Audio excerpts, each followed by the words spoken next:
Salam Bapak Ibu. Kali ini saya akan coba untuk mengupas tentang bemasif.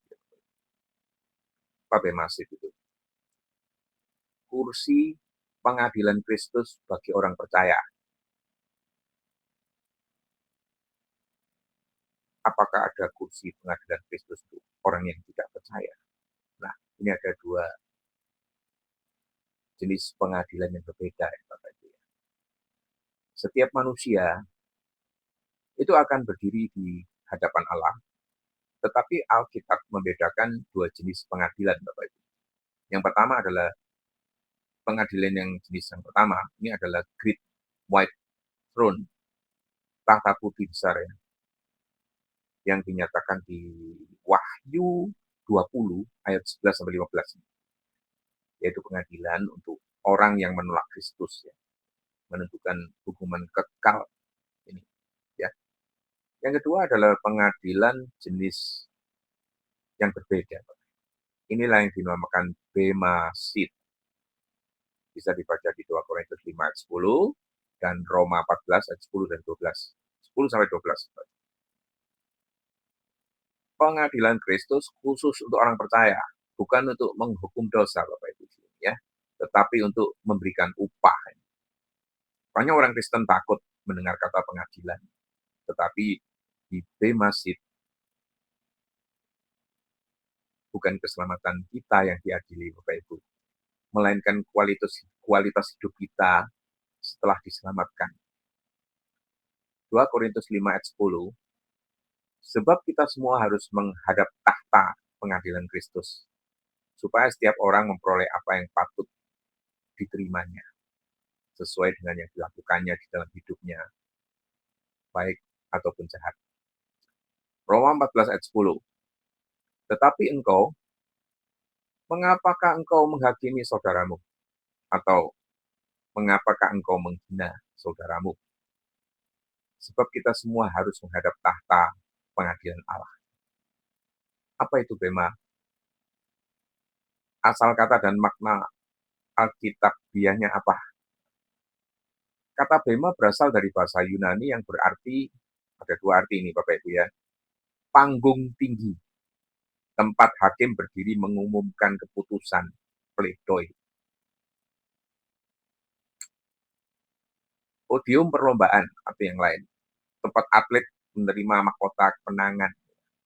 Di dalam konteks perjanjian baru, Paulus memakai istilah Bema karena ia ingin orang Kristen melihat kehidupan seperti perlombaan rohani. Ini di tahun 1 Korintus 9 ayat 24 sampai 27 Bapak Ibu ya. Tidak tahukah kamu bahwa di dalam gelanggang pertandingan semua peserta turut berlari, tetapi bahwa hanya ada satu orang saja yang mendapat hadiah. Karena itu larilah begitu rupa sehingga kamu peroleh. Pemenang tidak dibandingkan satu sama lain, tetapi dinilai setia pada tugas masing-masing Bapak Ibu. Bema bukan ruang sidang kriminal ya, tetapi panggung pemberian upah. Siapa yang diadili di Bema Seat? 2 Korintus 5 ayat 10 menyatakan, sebab kita semua orang percaya ya, maksudnya kita semua itu maksudnya dimaksudkan orang percaya, harus menghadap tahta pengadilan atau Bema Kristus. Ini bukan pengadilan dunia, ini adalah pertemuan pribadi antara Kristus dan umatnya. Apa yang diadili? Bukan keselamatan tapi mutu hidup. Yang pertama adalah motif hati ya. 1 Korintus 4 ayat 5. Tuhan akan menyingkapkan apa yang tersembunyi di dalam kegelapan dan apa yang direncanakan di dalam hati. Tidak cukup melakukan yang benar, motivasinya juga dinilai. Yang kedua adalah kesetiaan terhadap panggilan pribadi. 1 Korintus 3 ayat 8 mengatakan, setiap orang akan mendapat upah menurut pekerjaannya sendiri. Tuhan tidak menuntut kita mengerjakan tugas orang lain. Ya, hanya setia sajalah kita pada panggilan kita sendiri, Bapak Ibu. Yang ketiga adalah kelakuan dan pekerjaannya selama hidup. Jelas ini ya. 1 Korintus 3 ayat 12-15 menyatakan bahwa perbuatan kita ini diuji dengan api. Emas, perak, permata, petak, kayu, rumput, jerami terbakar. Ini bukan pengadilan keselamatan. Sebab ayat 15 berkata, ia sendiri akan selamat tetapi seperti dari dalam api ia diuji. Jadi orang Kristen itu bisa selamat tetapi tanpa upah. Mengapa Tuhan memberikan pengadilan ini? Untuk memberikan upah atas kesetiaan. Ibrani 6 ayat 10. Allah tidak lalai memperhatikan pekerjaanmu. Tidak ada pelayanan kecil.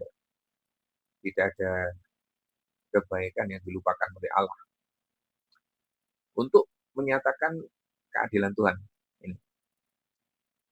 Orang bisa salah menilai kita, tetapi di hadapan Kristus semuanya akan jelas. Untuk menentukan kapasitas pelayanan dan kemuliaan di dalam kerajaan yang akan datang. Otoritas di dalam kerajaan 1000 tahun, misalnya di dalam Lukas 19 ayat 17-19 ini bisa dilihat Bapak Ibu ya. Katanya kepada orang itu, baik sekali perbuatanmu itu, hai hamba yang baik. Engkau telah setia di dalam perkara kecil. Karena itu terimalah kekuasaan atas 10 kota. Kapasitas kita menikmati kemuliaan Allah itu kekekalan ya, nyatakannya. Mahkota-mahkota di Bemasit ya. Alkitab mencatat ada 5 jenis mahkota. Bapak Ibu bisa cek di Alkitabnya. Yang pertama adalah mahkota kekal. 1 Korintus 9 ayat 25. Untuk menguasai diri dan hidup disiplin ya Bapak Ibu ya. Tiap-tiap orang yang turut mengambil bagian di dalam pertandingan, menguasai dirinya dalam segala hal. Mereka berbuat demikian untuk memperoleh suatu mahkota yang fana, tetapi kita untuk memperoleh suatu mahkota yang abadi.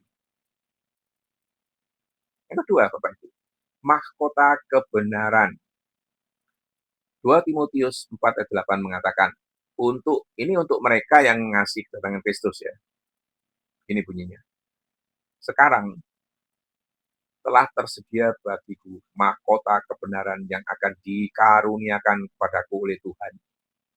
Hakim yang adil pada harinya. Tetapi bukan hanya kepadaku, melainkan juga kepada semua orang yang menunjukkan kedatangan. Yang ketiga, Bapak Ibu, mahkota kehidupan. Yakobus 1 ayat 12, Wahyu 2 ayat 10 ya. Ini untuk yang setia di dalam pencobaan. Berbahagialah orang yang bertahan di dalam cobaan, sebab apabila ia sudah tahan uji, ia akan menerima mahkota kehidupan yang dijanjikan Allah kepada barang siapa yang mengasihi dia. Jangan takut terhadap apa yang harus engkau derita. Sesungguhnya iblis akan melemparkan beberapa orang dari antaramu ke dalam penjara, supaya kamu dicobai, dan kamu akan beroleh kesusahan selama 10 hari. Hendaklah engkau setia sampai mati, dan aku akan mengaruniakan kepadamu mahkota kehidupan. Mahkota yang keempat, Bapak Ibu, mahkota kemuliaan. 1 Petrus 5 ayat 4. Ini untuk para gembala dan pemimpin yang melayani dengan hati. Ya. Maka kamu, apabila gembala agung datang, kamu akan menerima mahkota kemuliaan yang tidak dapat layu. Yang terakhir adalah mahkota sukacita. Di 1 Tesalonika 2 ayat 19 ya. Untuk mereka yang membawa jiwa kepada Kristus ini. Sebab siapakah pengharapan kami atau sukacita kami atau mahkota kemegahan kami di hadapan Yesus Tuhan kita pada waktu kedatangannya. Kalau bukan kamu. Ingat, kita tidak diselamatkan oleh mahkota ya. Tetapi kita dapat memuliakan Tuhan melalui mahkota. Mahkota-mahkota itu akhirnya akan kita letakkan kembali di kaki Kristus. Wahyu 4 ayat 10 ya. Sebagai ungkapan penyembahan Bapak Ibu. Maka tersungkurlah ke-24 tua-tua itu di hadapan Dia yang duduk di atas tahta itu, dan mereka menyembah Dia yang hidup sampai selama-lamanya. Dan mereka melemparkan mahkotanya di hadapan tahta itu. Bagian yang paling penting, pertemuan pribadi dengan Yesus. Bayangkan hari itu hanya Anda dan Yesus, Bapak Ibu ya. Tidak ada pendeta, tidak ada pasangan, tidak ada gereja, tidak ada teman juga. Semua topeng jatuh, terbuka. Semua motivasi telanjang. Dan dari matanya yang penuh kasih, Ia menilai hidup kita. Beberapa hal akan dinyatakan. Waktu yang terbuang, kesempatan yang diabaikan, kasih yang tidak diberikan, atau talenta yang dikubur. Tetapi juga air mata yang dicurahkan, kesetiaan yang tidak dilihat orang, doa di dalam kesunyian, atau penyerahan diri di dalam penderitaan. Hari itu bukan hari ketakutan, tetapi hari pembuktian bahwa setiap langkah kesetiaan itu berarti. Aspek profetisnya, Bapak Ibu, bemasid dan masa depan gereja ya. Bemasid terjadi setelah pengangkatan atau rapture, sebelum perjamuan kawin anak domba, Bapak Ibu. Urutannya, pengangkatan gereja, bemasid yaitu penilaian dan upah, perjamuan kawin anak domba, atau ya artinya adalah kemuliaan bersama Kristus. Kemudian kedatangan kembali di dalam kemuliaan kerajaan 1000 tahun dan berakhir dengan kekekalan bersama Allah. Artinya apa Bapak Ibu? Gereja tidak memasuki perjamuan kawin tanpa melalui penyempurnaan rohani. Bemasid menjadi pemisah rohani antara yang setia dan yang tidak setia, Bapak Ibu. Bukan untuk keselamatan, tetapi untuk kemuliaan. Apa aplikasinya secara praktis di dalam kehidupan kita untuk supaya kita nanti bisa memperoleh orientasi kekekalan, ya hidup dengan kesadaran bahwa hidup kita ini akan direview, ya bukan dengan takut, tetapi hormat. Hidup kita ini bukan milik kita. Mengutamakan kesetiaan, bukan popularitas ya. Di bumi kita mengejar likes, di sorga Kristus mengevaluasi kesetiaan. Membangun dengan emas, firman, roh, dan kasih. Setiap keputusan, apakah ini emas atau jerami ya, menyediakan hati untuk hari ini. Setiap pelayanan kecil, nilainya kekal, Bapak Ibu.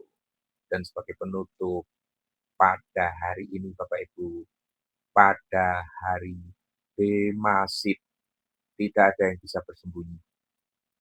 Tidak ada yang bisa sombong.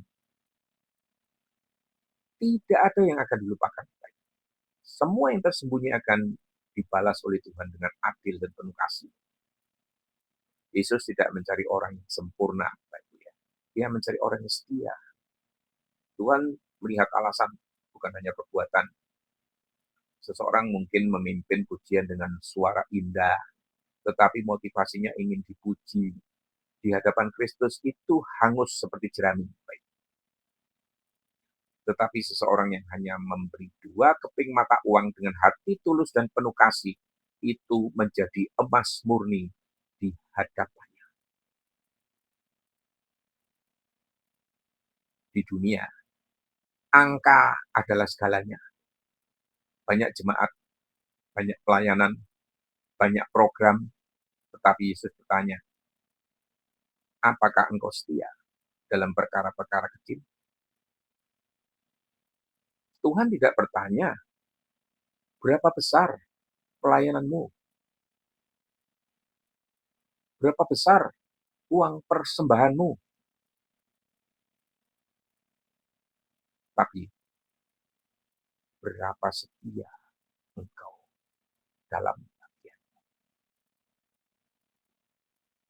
Emas, perak, dan permata itu bertahan di dalam api. Kayu, jerami, dan rumput kering juga pasti hangus, Bapak Ibu. Api bukan neraka, Bapak Ibu. Itu ujian kemurnian. Pertanyaannya, apakah pelayanan kita itu lahir dari doa? Apakah ketaatan kita itu lahir dari kasih? Apakah keputusan rohani kita itu lahir dari takut akan Tuhan? Apakah kita membangun hidup di atas Kristus, bukan ambisi kita sendiri? Kalau kita diselamatkan, mengapa masih harus dihakimi? Jawabannya, Bapak Ibu, keselamatan adalah anugerah, tetapi upah adalah hasil kesetiaan. Bemasit bukan ruang sidang kriminal. Itu panggung pemberian mahkota, seperti di dalam Olimpiade Yunani, Bapak Ibu. Atlet tidak dihakimi untuk dihukum, tetapi dinilai untuk diberi penghargaan. Yesus ingin memberi upah kepada anak-anaknya. Lihatlah, aku datang segera, dan aku membawa upahku. Wahyu 22 ayat 12. Beberapa teolog percaya bahwa akan ada momen air mata di Bemasit, yaitu ketika kita melihat betapa banyak kesempatan yang kita sia-siakan. Ketika kita sadar bahwa kita ini terlalu sibuk dengan dunia. Dan ketika kita menyadari bahwa banyak perbuatan kita itu hangus, Bapak Ibu. Tetapi Wahyu 21 ayat 4 berkata, Ia akan menghapus segala air mata dari mata mereka. Setelah penghakiman itu, Kristus memulihkan, menghibur, dan mempersiapkan kita memasuki kemuliaan. Bemasit bukan pengadilan memalukan. Itu pengadilan pemurnian dan penghormatan dan memuliakan. Karena banyak orang Kristen rajin di gereja, tapi kosong motivasi. Aktif dalam pelayanan, tetapi miskin kekudusan. Mengumpulkan pengakuan manusia, tetapi bukan pengakuan Kristus. Dan hidup untuk dunia, tetapi lupa pengadilan kekal. Ini Bapak Ibu. Ya, Bapak Ibu, saudara-saudari yang terkasih, suatu hari nanti, nama kita akan dipanggil satu persatu. Bukan oleh manusia, bukan oleh pendeta, tetapi oleh Yesus sendiri. Dan pada hari itu, tidak ada kata yang lebih indah dari baik sekali hambaku yang baik dan setia. Mari kita hidup untuk mendengar kalimat itu. Mari kita melayani untuk mendengar kata-kata itu. Mari kita bertahan di dalam pencobaan untuk mendengar kata-kata itu. Hidup ini singkat, Bapak Ibu, tetapi upah Kristus kekal. Mari hidup di dalam terang tahta pengadilan Kristus. Maka marilah kita hidup seperti Paulus berkata, aku telah mengakhiri pertandingan yang baik. Aku telah mencapai garis akhir, dan aku telah memelihara iman. Sekarang tersimpan bagiku mahkota kebenaran. 2 Timotius 4 ayat 7 dan 8. Kiranya kita semua menyambut hari itu bukan dengan rasa takut, tetapi dengan rasa sukacita. Karena kita tahu bahwa kita telah hidup untuk Kristus dan hanya Kristus saja. Amin.